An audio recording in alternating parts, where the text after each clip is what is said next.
Good evening, I'm Maciej Mikos and you're watching World News Tonight, live from Warsaw. Moldovans are choosing between the European integration and closer ties with Russia. Dubbed the most consequential in the country's history, the vote will take place on Sunday. We'll have more on that in just a moment, but first let's take a look at tonight's headlines. Ukraine to receive more US-made long-range missiles. Hybrid drone operations are paralyzing Europe's infrastructure. And a huge surprise in Latvia. Moldova is gripped by election fever as it is about to choose its future this Sunday. The latest opinion polls show the pro-European forces leading over the pro-Russian rivals ahead of the election, but no one doubts it will be a highly contested battle as Moscow does its best to make sure Chișinău lies in its sphere of influence. Our correspondent, Paweł Trzaskowski, is in the Moldovan capital. Good evening, Paweł. Now, if I may ask this rather bold question, who will win tomorrow? Well, Maciej, according to the polls, it still should be the ruling pro-European Party of Action and Solidarity that shall win tomorrow's vote. However, the party has been governing independently for the past 4 years, but now it is projected to be forced to enter some sort of a coalition. The support for PAS, the Party of Action and Solidarity, has dwindled over the last 4 years, and economy is partly to blame, because you see, we're talking about the poorest country in Europe in terms of GDP that was severely hit by inflation. To put it in perspective, what cost about $100 4 years ago now costs about $160. And the influence of inflation on the political choices of Moldovans became evident to me when I asked the people in the streets of Chișinău about the biggest problems their country faces. Please listen. Corruption, the biggest problem. The biggest problem is that food prices have increased. The pension was cut from 18 to 4. That's the main thing. But I think tomorrow this issue will be resolved, and all those who have been in power for so many years will leave. Well, what big problems do you mean? Well, everything is expensive, of course. Life is expensive. We don't trust anyone in parliament, and we're waiting for someone else. And the Party of Action and Solidarity is also a target of Russian disinformation campaign, a disinformation that was acknowledged by international observers. Please listen. Well, we are 7 members of the European Parliament from 5 political groups from 5 different countries, and we are observing the election day, and in the run-up thereto we are getting immense information on the developments thus far. And on election day the purpose is to see whether the conduct is held in line with the international obligations of Moldova and its domestic legislation. There is ample evidence already now that a lot of malign interference from Russia is taking place, and we'll see how that works out on the results as well. The most recent efforts of Russia to sway the outcome of tomorrow's vote is trying to influence the members of Moldovan Orthodox Church. Most recently, some of the representatives were given all-inclusive trips to Moscow and propaganda instructions to act on. Now, tomorrow is Sunday, traditionally the day of preaching and prayer, and also the day when the crucial votes will be cast. Maciej. That was Paweł Trzaskowski reporting from Chișinău on the eve of the parliamentary election in Moldova. Thank you very much, Paweł. Ukrainian President Volodymyr Zelensky has said that the US could provide Ukraine with long-range missiles. This comes as Kiev's strikes on Russia oil supplies continue to hurt the Kremlin's economy. And joining me from Kiev is our correspondent Alex Kadier. Good evening, Alex. So, should Ukraine be happy with this new declaration of American support? Well, good evening, Maciej. I don't think Ukrainians are quite at the stage of feeling happy. They may be cautiously, extremely cautiously optimistic by a change in position from the US President Donald Trump. I wouldn't go as far as to call it support quite yet. The US will not be donating weapons and will not be offering financial support. But crucially, in the last few minutes, we've heard that from the Wall Street Journal that President Trump had said he was open to providing Ukraine with long-range missiles, those US-made Tomahawk missiles, which would allow the Ukrainians to hit very deep into Russian territory, including in the region of Moscow, including air bases that the Russians use to bomb cities across this country, and including more oil refineries, of course. Now, the other element of that story would be the US lifting restrictions on the use of American weapons for hitting deep into Russia. For now, the strikes on oil refineries by the Ukrainians have been conducted with Ukrainian weapons. President Zelensky earlier today saying, if we have US-made weapons, we will use those as well. So that could be at least a shift in the balance of power and provide the Ukrainians the opportunity to give Russia a strategic dilemma on where to put its planes and what air defense to use and where. For now, Donald Trump saying he is open to it. There has been no official confirmation of this, but it would be certainly quite a big shift in that policy. A defiant President Zelensky saying that if this winter Russia decides to create blackouts in Kyiv, Ukraine will respond by creating blackouts in Moscow. Now, talking about acts of Russian aggression, President Zelensky also gave more details about the incursion into the Polish airspace by Russian drones. What can you tell us about it? Yeah, absolutely. Well, we already knew that 19 drones made it into Polish airspace and 4 were shot down by the Polish armed forces. But President Zelensky had more details on that incursion. There were 92 drones heading for Poland. We shot them all down. 19 made it to Poland. Of course, we shot them down over Ukrainian territory. You could say they were flying to us, but we saw their direction of travel and the trajectory of their flight. That's why we're confident that 92 drones were flying to Poland. We shot them down, 19 passed through, 4 were shot down by Poland.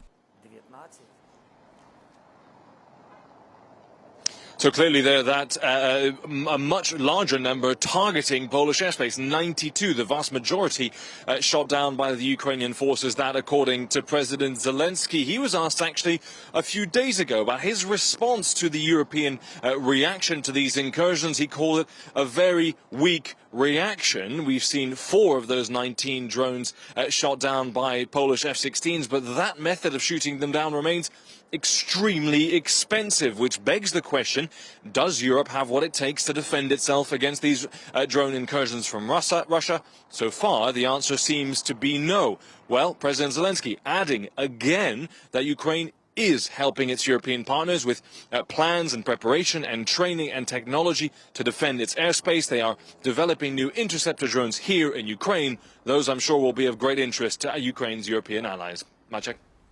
That was Alex Kidier reporting from Kyiv, Ukraine. Thank you very much, Alex, and stay safe.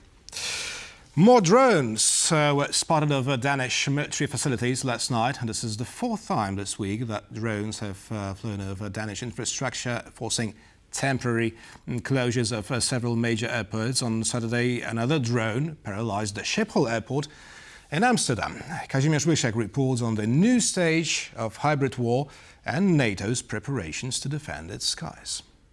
For a 4th time this week, drones have been spotted over Danish critical infrastructure. This time over the country's largest military airbase, Karup. It is a crucial NATO facility, hosting the Danish Royal Air Force flying schools for both jets and helicopters, as well as the command for a NATO battle group. The base had to briefly close its airspace due to the sighting. We are in a very serious security situation. There's no doubt about that. This applies to all of Europe. Danish authorities have stopped short of calling Russia the culprit just yet, but analysts have no doubt who's behind it. Russia is not attacking just one or two countries on the eastern flank. They're going deep into NATO territory when we talk about Denmark, Norway. So we need to look at it as a holistic problem. Indeed, similar incidents have been taking place in other NATO countries in Europe. Unidentified drones appeared near Norway's main base for F-35 fighter jets, as well as the Dutch airport of Schiphol in Amsterdam, also on Saturday. And as top NATO brass met in Riga on the same day for the alliance's triannual military committee, they had these provocations top of mind. Russian aircraft and drones, on top of the already existing measures, will now find the resolute response of the newly established and already operational Eastern Sentry activity, which further strengthens NATO's ability to react quickly. There are several reasons why NATO forces are hesitant to shoot down these drones. One, it's very costly to do so using traditional means like missiles. And two, they also, for example, take into consideration what is down, what the debris could cause. It's just part of the process of decision making, which goes from the Supreme Allied Commander up to the pilot in flight. While these drones haven't acted hostile in a traditional sense, their presence is a threat on its own. It shows they can cross into NATO airspace and approach critical infrastructure mostly uninterrupted. Since 2014 even, we've done these very small steps to respond to Russia, and we continue to have this posture of, in my view, of being on our back foot, with the Russians always having the advantage of surprise against us. The European Union is currently working on the creation of the so-called drone wall with the help of Ukraine, an initiative launched after the recent drone incursions into Poland. Germany also announced on Saturday that it will shoot down drones over its airspace if needed. It's about detecting drones, it's about intercepting drones, it's also about shooting down drones. Drones have also flown over Sweden this week. Estonia saw Russian jets violate its airspace for 12 minutes last week, while close to 20 Russian drones crossed into Poland earlier this month. Poland is the only NATO country to have shot down several of them. I have only one request to the Russian government. If another missile or aircraft enters our space without permission, deliberately or by mistake, and gets shot down and the wreckage falls on NATO territory, please don't come here to whine about it. For TVP World, I'm Kazimierz Łysiak. The row between Budapest and Zagreb is heating up. Speaking at the UN General Assembly in New York, Hungary's Foreign Minister, Paweł Trzaskowski, accused Croatia of exploiting the crisis in Ukraine, claiming it was charging Hungary a wartime premium for crude deliveries. Konrad Goliński has this report. The row between Budapest and Zagreb is heating up. Speaking on the sidelines of the UN General Assembly in New York, Hungary's Foreign Minister Paweł Trzaskowski accused Croatia of exploiting the crisis in Ukraine, claiming it was charging Hungary a wartime premium for crude deliveries. The Croatians are taking advantage of us and profiting from the war situation. His comments follow the EU's announcement that it's preparing tariffs on Russian oil, a move pushed by U.S. President Donald Trump, who's urged Europe to cut its dependence on Russian energy. At present, most of the remaining Russian oil entering the EU flows to Slovakia and Hungary, the two countries exempted from the full embargo. Both rely on supplies from the Druzhba pipeline, but Brussels says they could easily substitute those deliveries with oil coming through this pipeline, the Adria, which runs from the Omišalj oil terminal in Croatia. Budapest and Bratislava insist that this shift isn't feasible, pointing to technical issues. The Adria oil pipeline is simply incapable of transporting large quantities of oil over long distances without interruption and at high pressure. Croatia's economy minister Ante Šušnjar addressed those comments right away on Friday. The statements made by my colleague Sijarto have no place. They are not correct. We guarantee that we can deliver 15 million tons of oil in the direction of Hungary and Slovakia. So who's right here? Those two outliers are just still giving statements, this is too expensive, there's not enough infrastructure. Infrastructure is in place. Double the capacity on Adria pipeline and you'll be free of Russian oil. Most agree that the dispute boils down to economics. Both countries enjoy significant price advantages on Russian oil and are reluctant to give them up. As for the benefits, I think the only ones who benefit from Russian oil are the Hungarians, who use the opportunity of Russian aggression against Ukraine and purchase oil at lower prices, process it and make huge profits there, while we, as the rest of Europe and the European Union, have moved away from Russian fossil fuels. Czech Republic 3 years ago was in the same situation like Hungary and Slovakia. If there was any political will in Budapest and Bratislava then, and investment came after that, both countries would be independent as well from Russian oil, but there was no political will. Croatia maintains that Adria's capacity could be scaled up from the current 2 million tons to more than 7 times that figure, which would lower costs over time. Still, Hungary isn't backing down, as Szijjártó doubled down this weekend, repeating his accusations in a post on X. No matter how much the Croatian government denies it, they are trying to profit from the war in Ukraine. EU tariffs could shift the balance here, however, and no matter how loudly Budapest or Bratislava protest, they won't be able to stop them, as, unlike sanctions, tariffs fall under trade policy and don't require unanimous approval from all member states. For TVP World, I'm Konrad Gorlinski. At a press conference today, Volodymyr Zelensky announced that Kyiv will propose alternative and non-Russian energy routes for Slovakia during an intergovernmental meeting in October. He also said Ukraine is open to dialogue with Hungary, but noted the lack of positive steps from Budapest thus far.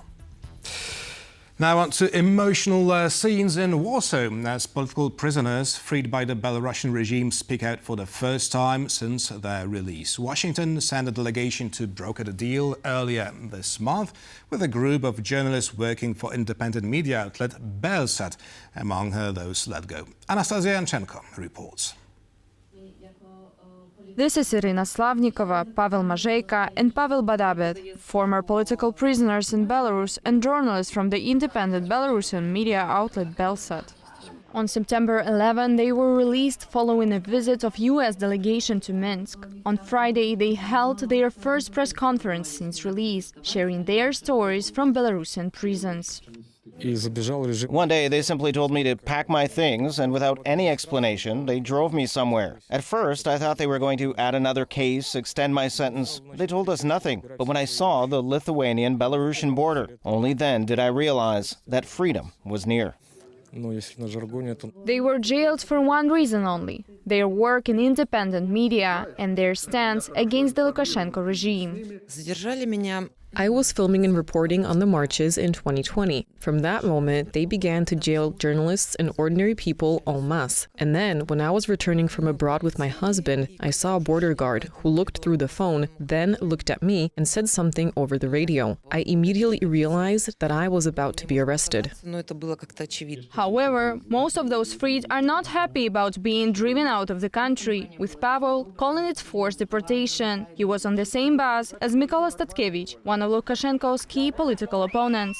Statkevich refused to leave Belarus after his release and has since disappeared. His wife has been unable to reach him.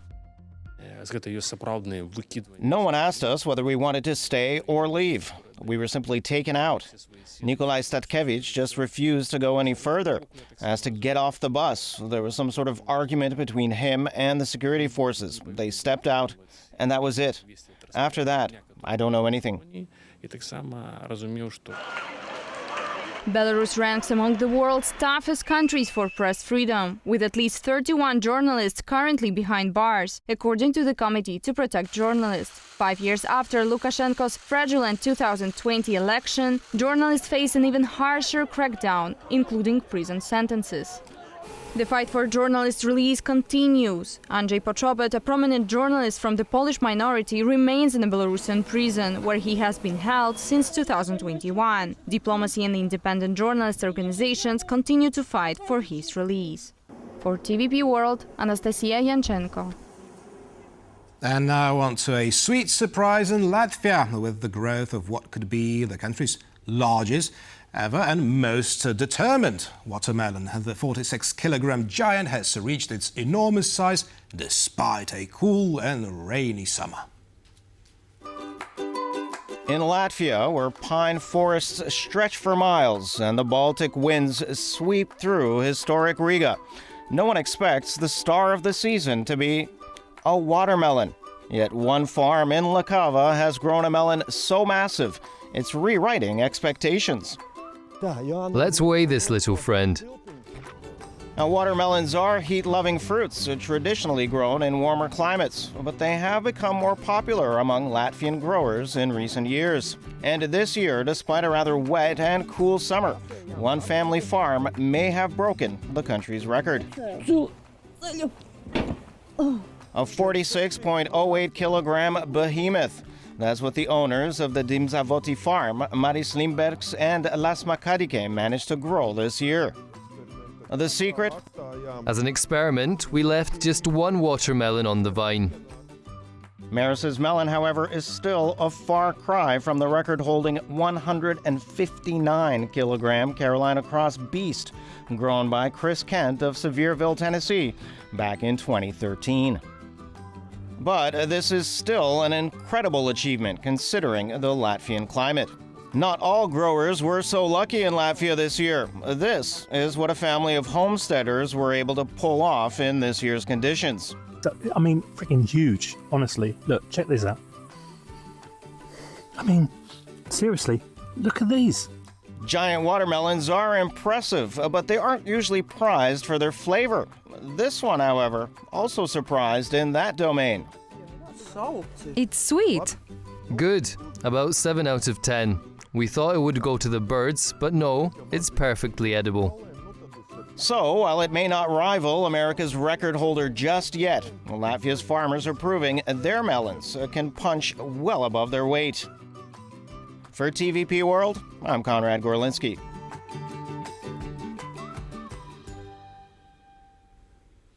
NATO military committee has gathered in the Latvian capital Riga to discuss the alliance's next steps in strengthening of deterrence and defense capabilities. What is the outcome of the meeting amidst Russia's growing pressure on NATO's eastern flank? To talk about it, we're joined by Louis Vierenga, lecturer in international relations at the Baltic Defense College in Estonia. Good evening. Good evening. So what have the generals decided upon in Riga? Well, of course, this comes at a time where geopolitically there's a lot of tension with the Russian Federation and NATO's northeastern flank, where Latvia is part of, are very worried about Russian incursions into air using jets and drones. So, of course, bolstering air defense was the number one request from the Latvian president, Edgars Rinkēvičs, over this weekend when the military committee met in Riga, because the Russian Federation, of course, is violating airspace of Estonia, Poland, Romania, and Scandinavian countries. So the military committee meets 3 times a year, twice in Brussels and the third time in a rotating NATO capital. So I think that the fact that it was in one of the eastern flank capitals was very appropriate today. This weekend. But they also discussed implementing the decisions of the previous NATO summit in The Hague, which looks at collective deterrence and defense of allied territory.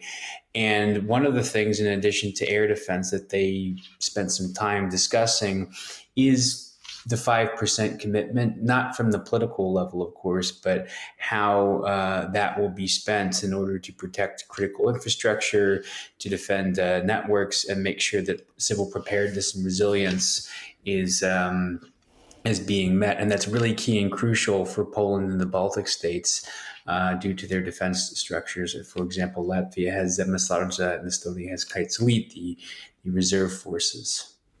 Now, we have a communique from NATO, and it reads that new assets for Baltic region include intelligence, surveillance and reconnaissance platforms, and at least one air defense frigate. There's more, even more enhanced vigilance in the Baltic Sea region with new multi-domain assets following recent drone incidents in Denmark will be implemented. Now, it's all very unclear to me, apart from this one anti-air defense frigate. So if you could tell us, what does it all mean? Well, ISR would help depict early warnings. When all of these incursions into airspace started in September, the first incident with Poland and the 19 drones took place right before the Zapad exercise, which was taking place in Belarus.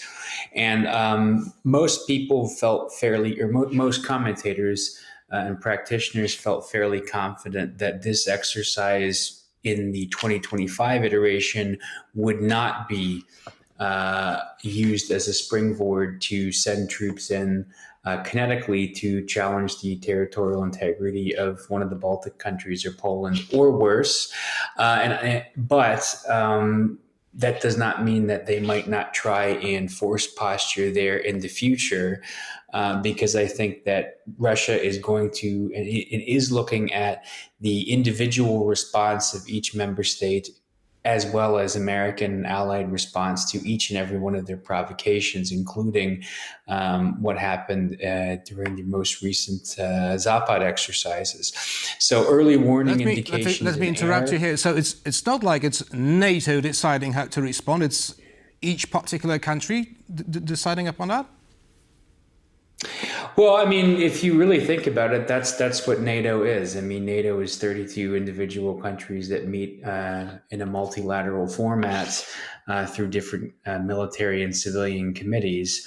And NATO has a chain of command structure, of course, but also so do each country's national militaries when they act independently. So, for example, we can take a country, Poland. Poland has its own national chain of command. They're a NATO member state, and so they fall under that command structure and NATO command structures. But then they also have their own military that operates as its own military. So, getting back to your initial question about ISR, you mentioned the term multi-domain operations. That's very key. Multi-domain operations refers to air, maritime, land, and as well cyber, the cyber domain. And the land domain is what I think a lot has been focused on prior to around 2023, when the Russians were trying these hybrid attacks against allies with critical undersea infrastructure in the Baltic Sea. And they looked at how that was responded to. So you have different NATO countries basically saying, okay, we're going to help send ships, and we're going to help with using AI to monitor this. And then you have the air domain, which is both drones and fighter jets. So there's a different response to when a country will shoot down what, and so far it's only been drones and not fighter jets. And of course, with cyber, the Russians use that capability rather frequently, although attributing a cyber attack is often difficult to pinpoint with 100% precision and accuracy who did it. But I've said on this show before, where there's smoke, there's fire, and Russia's MO is always using hybrid attacks against different NATO member states below the threshold of kinetic action. And I think that they're trying to really see what they can get away with before somebody calls an Article 5. Lastly, we're talking about what Russia can get away with. Its foreign minister, Sergei Lavrov, says no one expects a return to Ukrainian borders of 2022. It would be politically blind. How would you comment on that? Well, of course they're going to say that, but I don't think that that's true. I think right now so much of the momentum is with Ukraine and with the West. A lot of things are more positive. If we look at the September 23 meeting on the sidelines of the UN General Assembly between Presidents Trump and Zelensky, President Trump took a very different line against Russia, and he now believes that they are losing in Ukraine and thinks that Ukraine can take back that territory. And simultaneously, Vladimir Putin has been stringing Trump along, trying to get him to go along with these. But it seems very much aggression. over now. Louis Virenga, lecturer in international relations at the Baltic Defense College in Estonia, was our guest this evening. Thank you very much. It was my pleasure. Thank you very much. And have a nice evening. You too. And thank you for watching, and stay with us for much more news and features here on TVP World.